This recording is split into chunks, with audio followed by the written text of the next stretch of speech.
All right, hello, and welcome to the Comic Book Communicast, the official podcast of the Google Plus comic book community. This is issue number 2 for the week of September 11th, 2013. I'm Justin Beeson, and I'm joined by Paul Christopher. Hi. Each episode, we take a look at a few comics from this week that we couldn't wait to read first, as well as talk about last week's community pick of the week and other content that generated discussion. All right, well, let's get into it. Paul, what's your first comic for the week? My first comic of the week has got to be Locke and Key Alpha number 1 of, I believe it's only going to be 2.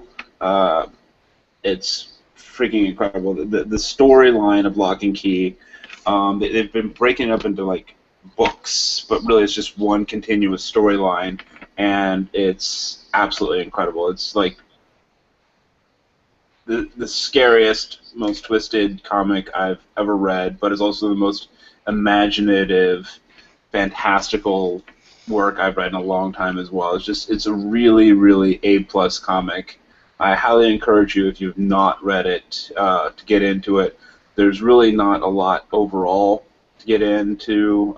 There's probably about maybe less than 30 issues altogether, and I know they've got collections.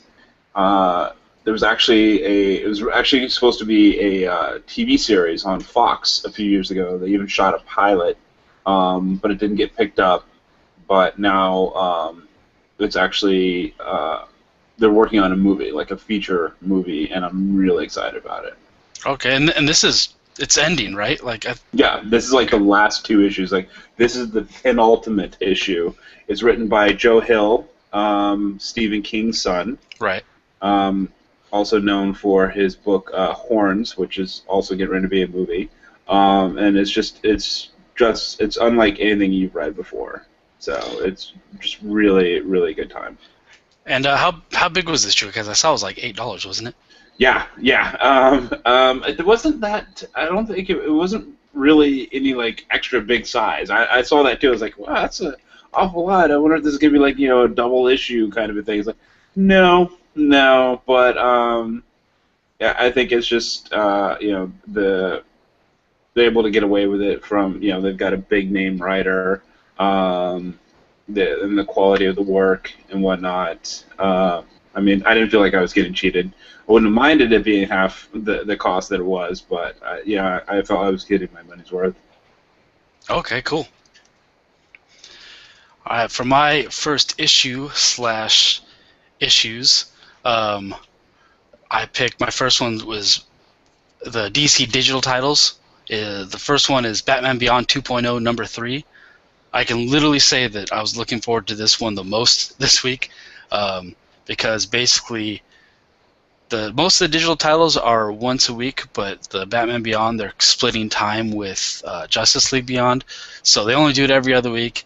And then last month it was a 5-week month, so had to wait 3 weeks for this one. And I mean, this is one of my favorite comics right now. The writer Kyle Higgins you can tell he just loved the series. Did you watch Batman Beyond at all? No, I'm a Batman purist. If it's not Bruce Wayne, I'm not even bothering. I'm even only just now getting around to reading the Batman and Robin comics where Dick Grayson was Batman. Oh, it's so good. Anyways, Batman Beyond's really good, and he just really has a handle on the characters, the environment, everything. And they kind of, it was going on before this, and then they changed creators. And so what they did was they skipped a year ahead in the timeline. And so something big happened to where it affected kind of everybody's relationships with each other. And then Higgins is slowly revealing, kind of what happened, and it's just really cool. This last issue is just kind of basically nonstop action, but it's perfect. It's perfect for any Batman Beyond fans. And I mean, they're DC's digital. A lot of people are complaining about them right now. The digital it's some of the best stuff they're putting out, and it kind of flying under the radar a little bit.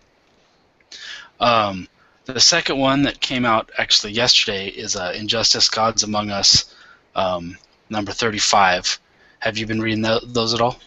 I started to when I thought it was going to be like a mini series, but like it just kept going and going, and it's just I've kind of I was reading that, and I was reading the Dark Knight digital comic. I think it's like Tales of the Dark Knight, and I just couldn't keep up. The weekly thing was just when I had all these other books and whatnot, so I think I fell off around like issue 15 or something. Okay, yeah. I mean, it's pretty great, and they haven't had a real good like Elseworlds tale in a while, and this one has been just awesome. This last issue I wanted to point it out because they made some cool nods to some other stories. This one's kind of like Batman and Superman are about to clash, and so Batman, he steals this pill from Superman that's going to give everybody superpowers, and Superman's coming to get him, and he's about to pummel him, and Batman's like, the truth is you're not going to do anything. You don't want to kill me because deep down you really want me to fight you. And then he makes this comment, with I could put on a giant metal suit and just pummel you or expose you to kryptonite, from making a reference to Dark Knight Returns. Yep. That was pretty great. And then the last panel, I won't spoil this one, but they make just a great nod to another Batman story. But if I say what it is, it'll totally ruin what the ending is. So, but yeah, the series in general, like the story's been great.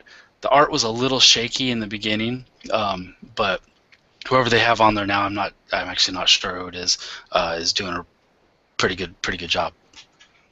Awesome. Yeah, I think maybe the reason why those books aren't getting the kind of attention that you would expect is because they are digital, and I think still the majority of the people are still buying like physical comics, and if it doesn't exist physically, they don't even realize that it's there.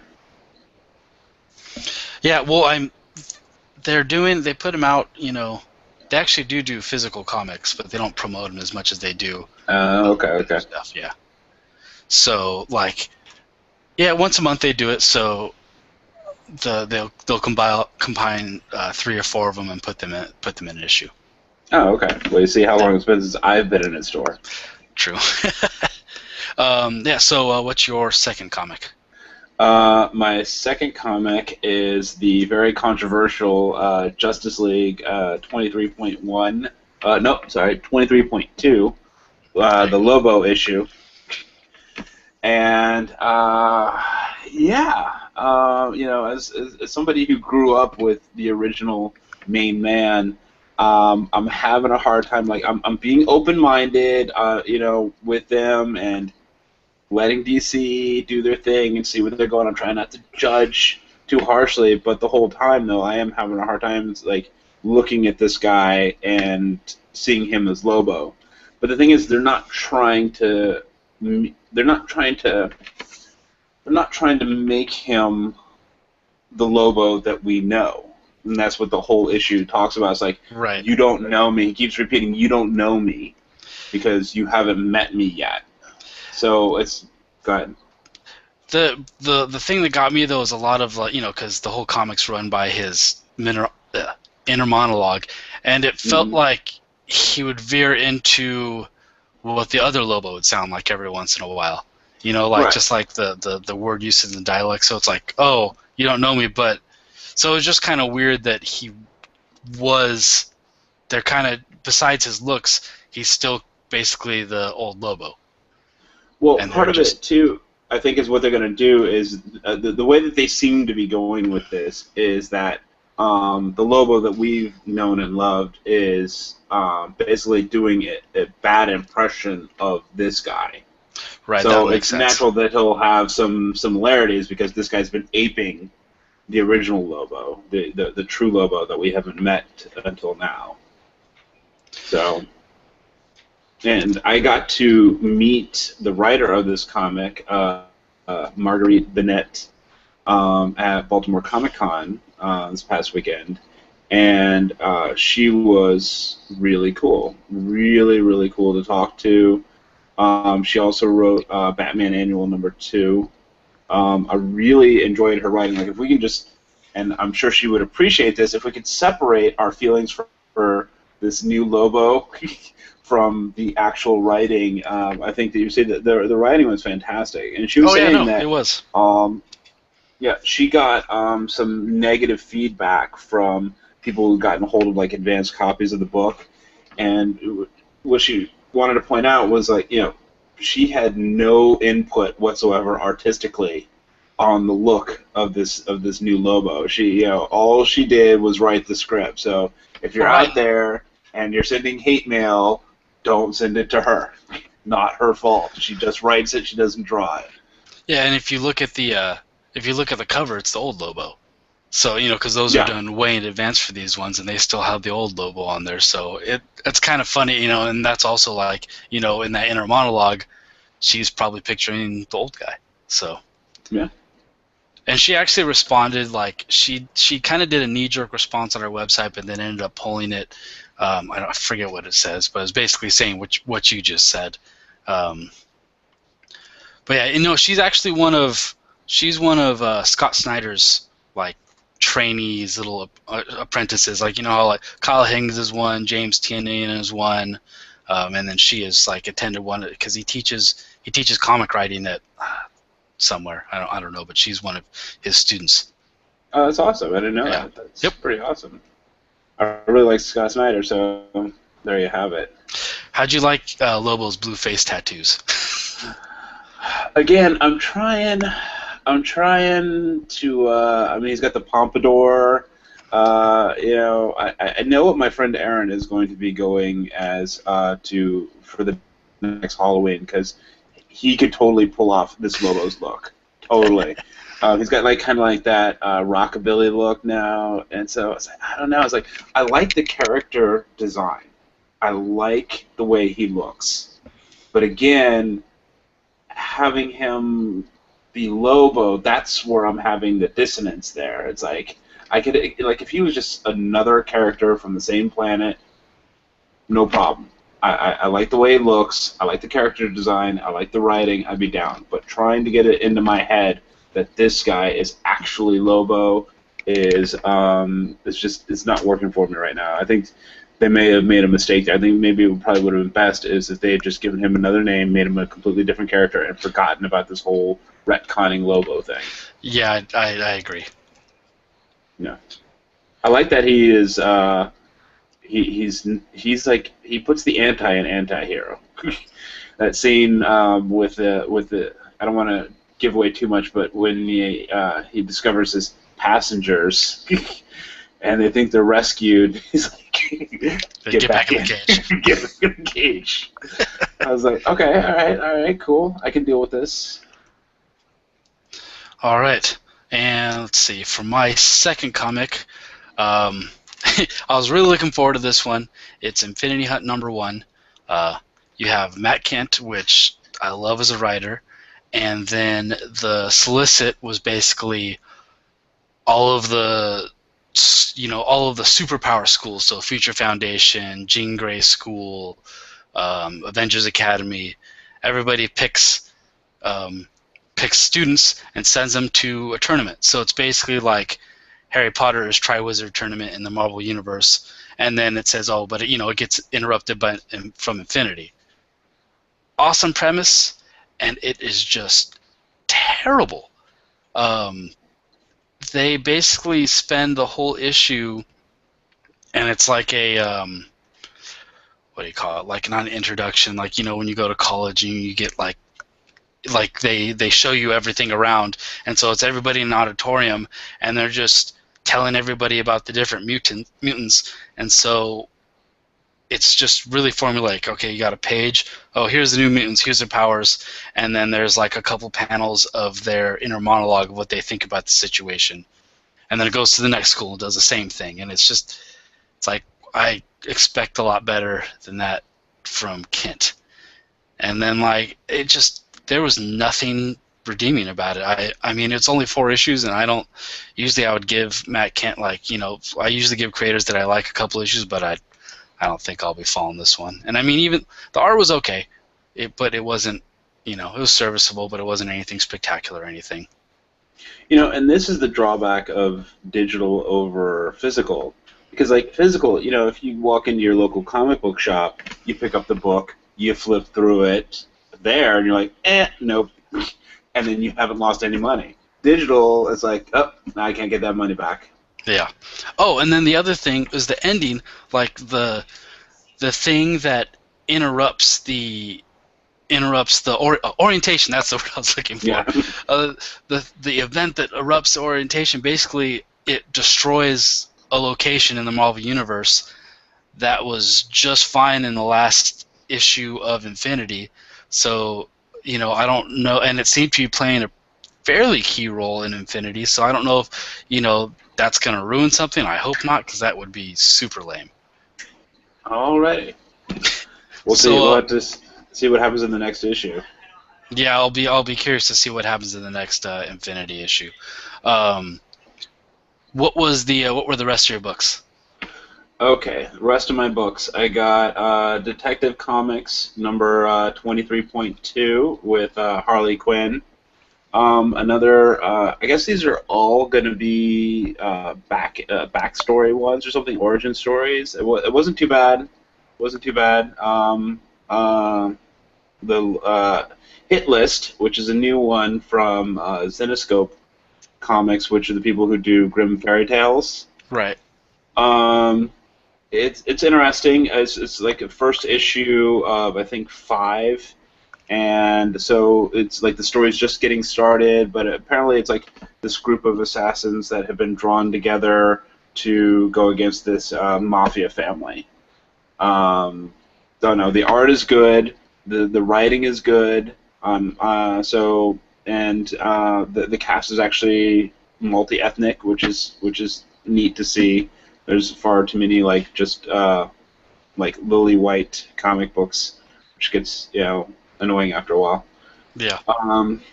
And then let's see. I got Executive Assistant Iris number 5.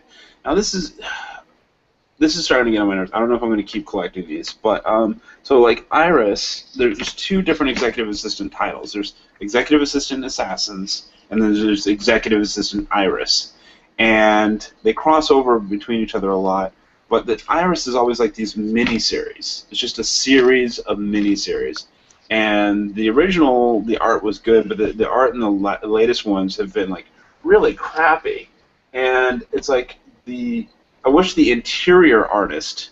I wish this issue had like a secondary cover, and which was really nice. And I really wish that artist was doing the interiors, because the interiors are like pretty bad. Let me see if I can show you. So here's the cover A. See if we can see this. Right, and it looks like something that some high school kid colored on his book covers or whatever. And then here we have the interior art, and like that is much, much better. The secondary cover. Yeah, right? It definitely has a little bit more depth to it. Yeah, I mean it's just leaps and bounds better. It's like I want this to be the interior art. I want all of it to look like that, and it doesn't. Yeah. So, the story's okay. The story is good. It's from Aspen Comics. The art in the Executive Assistant Assassins books tends to be better, so I might just keep that up. But then, if you're gonna collect one, you have to collect the other. And then, let's see. I got Dark Knight number 23.2, Mr. Freeze. Batman and Robin 23.2, Court of Owls, which was pretty good actually. Yeah, I'm looking forward to that one. The Court of Owls, they've just done such a really good job with them, and they haven't gotten played out. But then again, I'm not reading the Talon series, so. Yeah, I dropped off that one too after a few issues, but. The way that they're handling them within the Batman titles is good. I really like them. And then Batman 23.2 with the Riddler, which was. Yeah, I found out that Scott Snyder's on there, but really he just co-plotted it. He helped them plot it, and then that was it. It was okay. It wasn't great. It was okay. And And then Aquaman 23.1, Black Manta. I had an opportunity to meet with the creative team for Aquaman and Justice League while I was at Baltimore Comic Con, and those guys were awesome. Really, really great guys. You see the pictures in the event feed.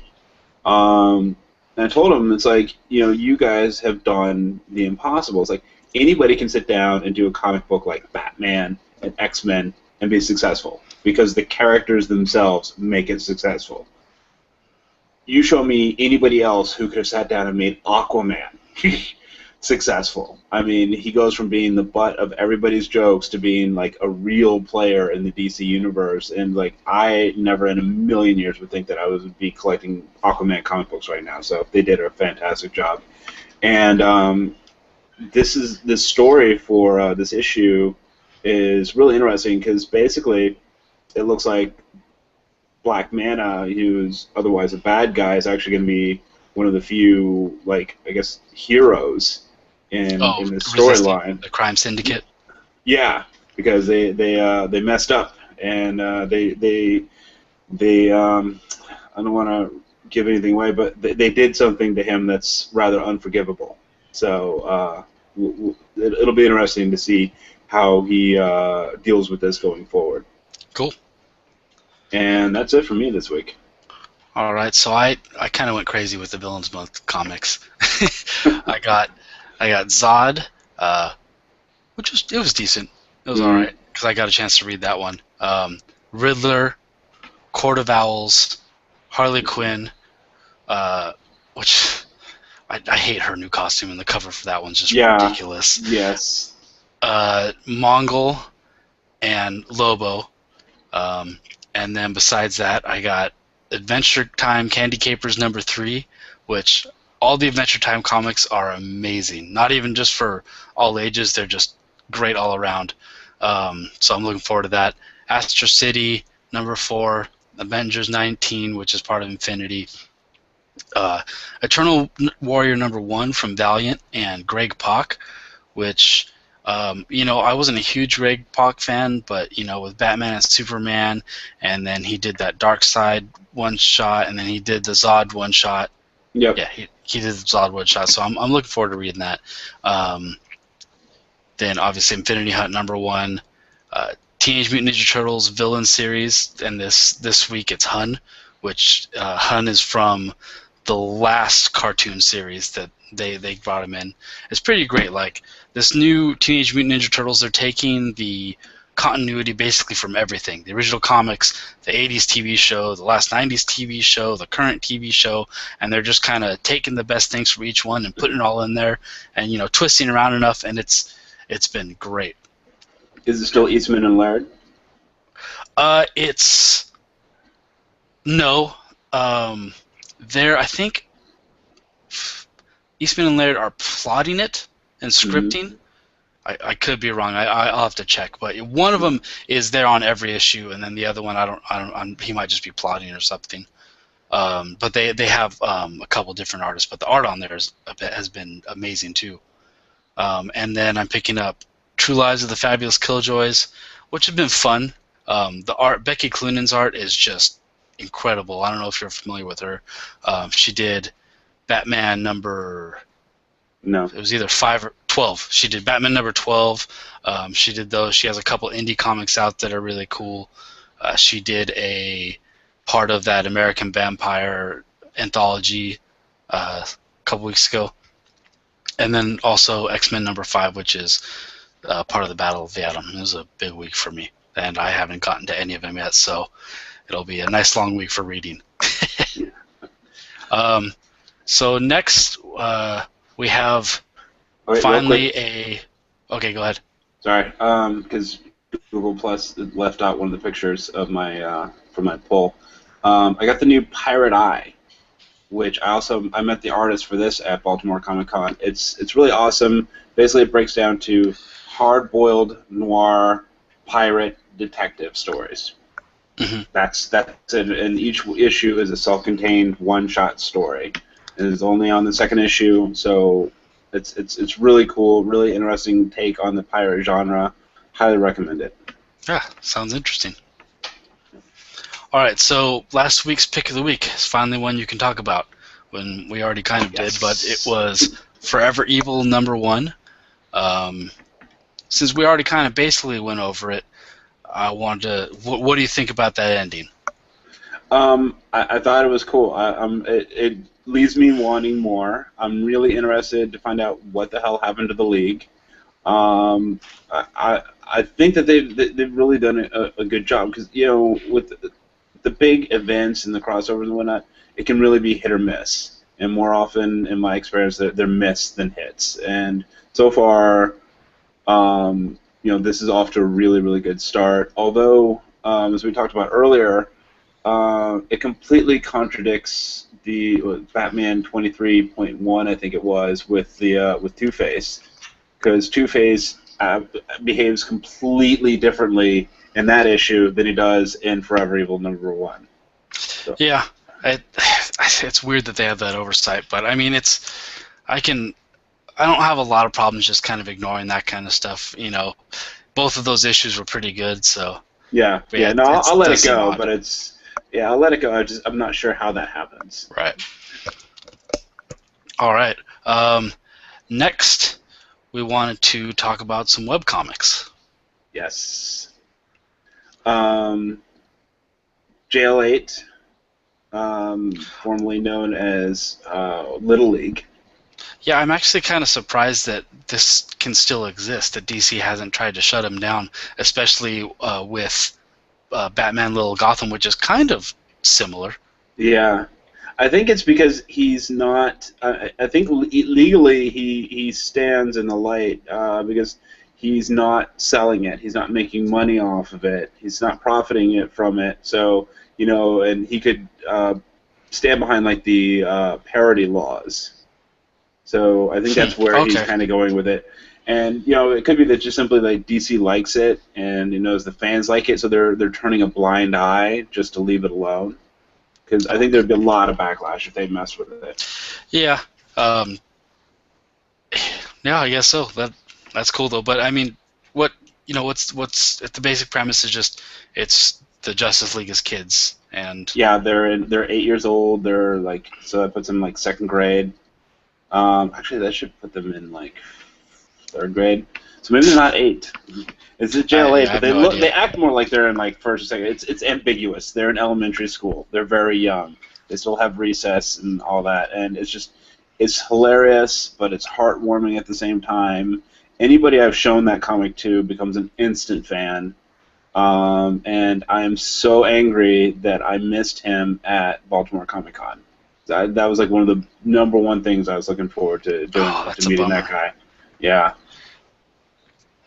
All right, and your next web comic is one called Spindrift, and then yes. I checked this out today. I basically mainlined most of it.